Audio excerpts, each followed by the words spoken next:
Ephesians 6, the armor of God.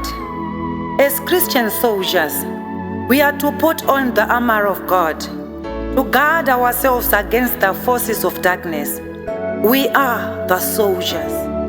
We are the soldiers.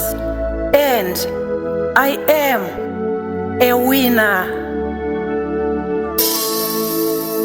Excellent Productions.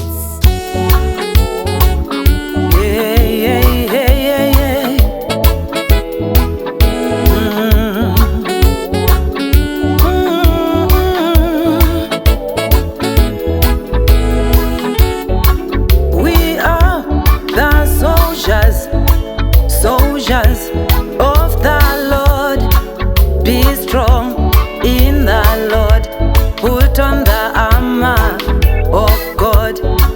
We are the soldiers, soldiers of the Lord, be strong in the Lord, put on the armor of God.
Salvation, put on the armor of God.